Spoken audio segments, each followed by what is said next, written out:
Kõik roostevabad terased ei ole ühesugused ja ma võin sulle seda tõestada.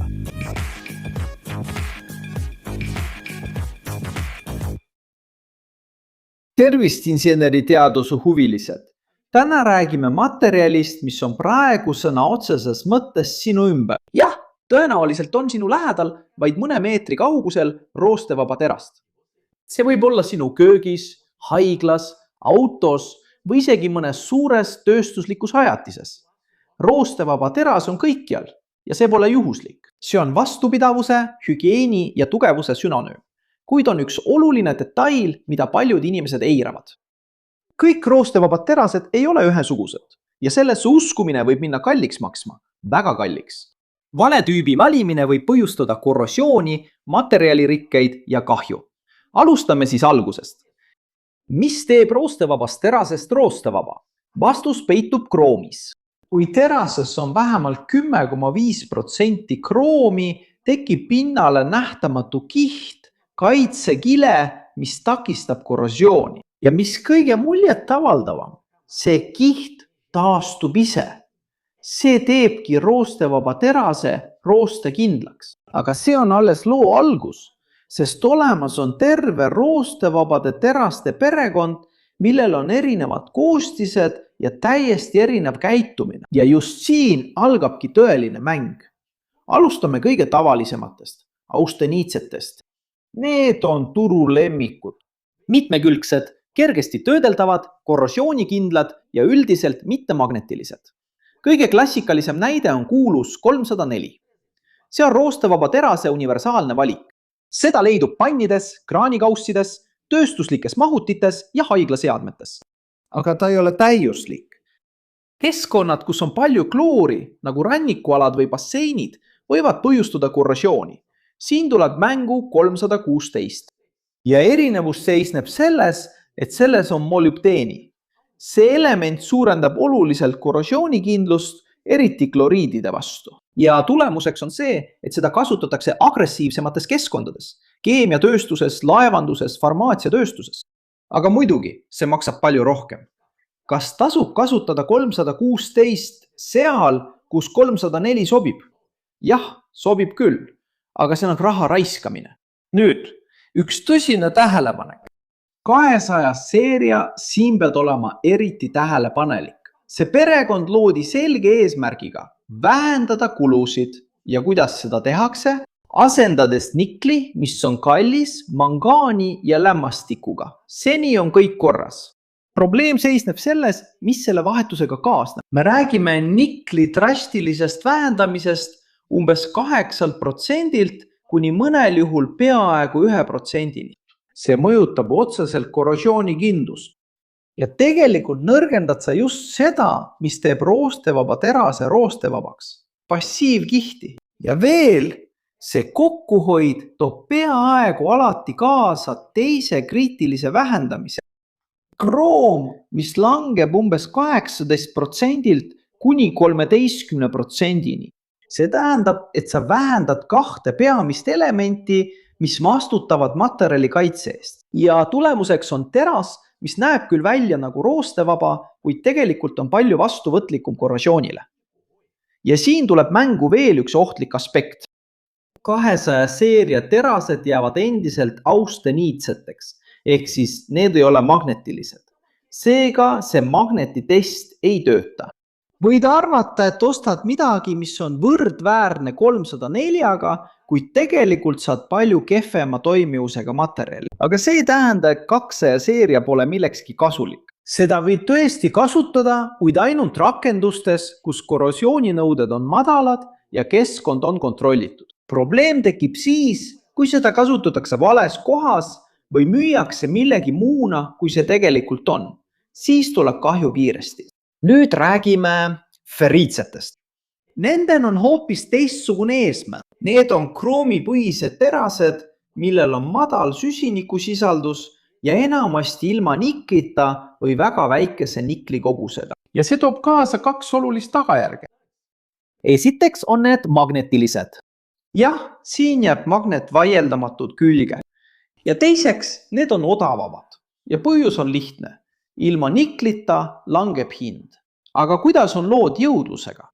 Need pakuvad head korrosioonikindlust, eriti leebemates keskkondades, kus pole liigseid kloriide. Teisisõnu, need toimivad väga hästi, kui neid kasutatakse õiges kohas. Klassikaline näide on 430. Seda materjali leiab külmikutes, pliitides, õhupuhastites, viimistlustes, isegi autode osades. Ja siin on üks huvitav detail. Kuna see on magnetiline, kasutatakse seda palju induktsioonpannide põhjade valmistamisel. Tegelikult pakub 430 suurepärast tasakaalu. Madal hind, piisav vastupidavus koduseks ja sisetingimustes kasutamiseks. Aga siin tuleb hoiatus, sest see ei sobi igasse keskkonda. Ei mingit ilmastiku käes hoidmist, merevee ega agressiivsete kemikaalidega. Nendes tingimustes muudab väiksem sulamielementide kogus ning nikli ja molübdeeni puudumine selle rooste suhtes vastuvõtlikumaks. Tekivad klekid ja korrosioonitäpid. Veel üks oluline punkt. See ei ole parim valik keerukateks keevitustöödeks, sest võib muuta keevituspiirkonna hapraks. Ja nüüd väga levinud turuviga on asendada 430 teras 410 terasega. Visuaalselt on need sarnased ja mõnikord on hind madalam, kuid tehniliselt on see probleem. 410 sisaldab umbes 12% kroomi, samas kui 430 on see umbes 16%. See erinevus tundub väike, aga tegelikult ei ole. See mõjutab otseselt korrosioonikindlust. Ja tulemuseks on see, et ostmisel säästad, aga hiljem maksad enneaegse rikke tõttu. Kuid mitte kõik ferriitsed terased ei ole lihtsat tüüpi. On olemas ka arenenumad versioonid, nagu 444. Siin muutub lugu. Molübdeeni ja isegi selliste elementide nagu nioobium ja titaan lisamisega saavutab see palju suurema korrosioonikindluse, jõudes peaaegu 316 tasemeni. Ja tal on endiselt 2 eelist. Ta jääb magnetiliseks ja ei sõltu nikist. Seetõttu kasutatakse seda nõudlikumates rakendustes. Kuuma vee mahutid, soojusvahetid, küttesüsteemid, auto väljalaskesüsteemid, eriti seal, kus esineb kloriide, kuid hind on siiski oluline tegur. Kuid siiski on tal omad piirangud. Ferritsed roostevabad terased on üldiselt väiksema plastilisusega kui austeniitsed. See tähendab, et need ei sobi väga keerukate geomeetriate või rakenduste jaoks, mis nõuavad suurt sitkust. Aga siin tekib küsimus. Kui mul on vaja tõeliselt kõva roostevaba terast, mis suudab lõigata, kulumisele vastu pidada ja teravust hoida, siis peame täiesti teise terase perekonna juurde liikuma. Lahendus on martensiitsetes terastes. Need on roostevaba terase perekonna jõumehed. Siin tuleb mängu võtmetähtsusega element. Rohkem süsinikku, koos kroomiga, kõrgema süsiniku sisaldusega ja termotöötlustega nagu karastamine ja noolutamine saavutavad need terased väga kõrge kõvaduse ja mehaanilise tugevuse taseme. Ja tulemus? Materjal, mis on mõeldud kulumisele, löögile ja lõikamisele. Ja jah, nagu ferriitterased on ka need magnetilised. Klassikaline näide on 420.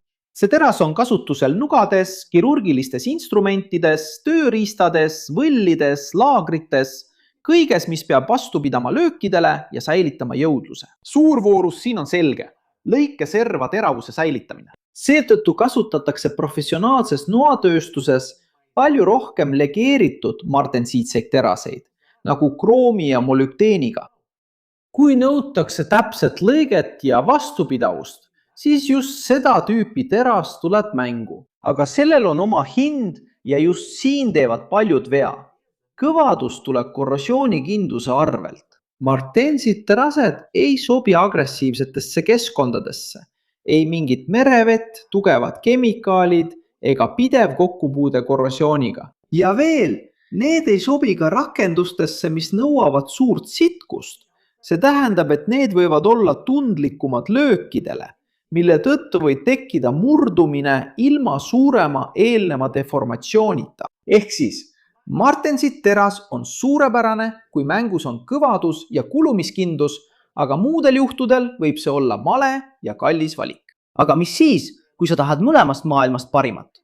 siis vaja tõenäoliselt duplex roostevaba terast. Nimi annab juba vihje. Me räägime terasest, millel on kaheosaline mikrostruktuur. Pool austenitne, pool ferriitne. Pool ferriitne. Mida see praktikas tähendab? See võtab mõlema terase perekonna parimad omadused ja ühendab need ühte. Kõrge korrosioonikindlus, eriti pitingu ja pingekorrosiooni vastu ning samal ajal palju parem mehaaniline tugevus kui traditsioonilistel austenitsetel terastel. Ta on magnetiline. Üks tuntumaid näiteid on 2205. See siin on sisuliselt roostevaba terase kõrgem raskusaste. Seda kasutatakse seal, kus väljakutse on suur. Nafta ja gaas, avamereplatvormid, torustikud, paberi- ja tselluloositööstus, ilmastikule avatud konstruktsioonid ja agressiivsed keskkonnad. Kui sul on vaja rakendusi rasketes tingimustes, siis on õige valik duplex roostevaba teras. Ja miks need toimivad? Nii hästi, sest selle koostis on robustne. Kroom, nikkel, molübdeen ja lämmastik kõik töötavad koos, et moodustada duplex struktuuri. Tulemuseks on materjal, millel on väga kõrge vastupidavus kloriididest põhjustatud korrosioonile ja mehaaniline tugevus, mis võimaldab kasutada vähem materjali. See tähendab kergemaid, tõhusamaid ja veelgi vastupidavamaid konstruktsioone. Aga rahulikult, kõigel on ka varjuküljed. Duplex ei ole universaalne lahendus. Väga madalatel temperatuuridel võib see näiteks kaotada sitkust. Ferriitne faas võib muuta materjali ravedamaks ja on ka kulutegur. See on kallim ja põhjusega. Piisab, kui vaadata selle koostist. Seega kasutada duplex terast lihtsas rakenduses, kus 304 või isegi ferriitne teras sobiks, on põhimõtteliselt raha raiskamine. Lõppkokkuvõttes on duplex teras see.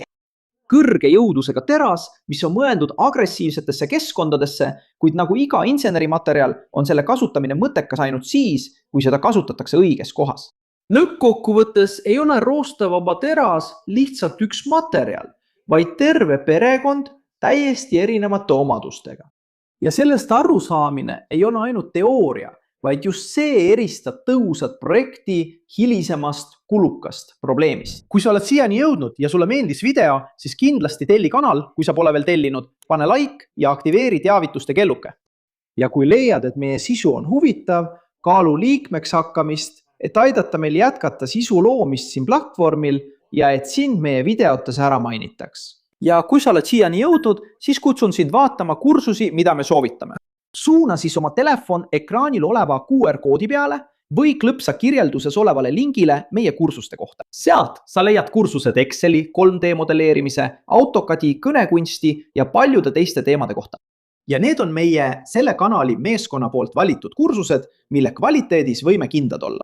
Ja räägi mulle siin kommentaarides, kas sul on olnud mõni hea või halb kogemus roostevaba terasega, sest inseneeritöös on õige materjali valik määrava tähtsusega. Siin kõrval on 2 huvitavat videot, mida sa pead kindlasti vaatama, et laiendada oma teadmisi ja rahuldada oma uudishimu. Ja kui sa tahad meid toetada, pane like, telli kanal, aktiveeri kelluke ja kaalu kanali liikmeks hakkamist. See ongi kõik inseneri huvilised. Suured tervitused ja näeme järgmises videos.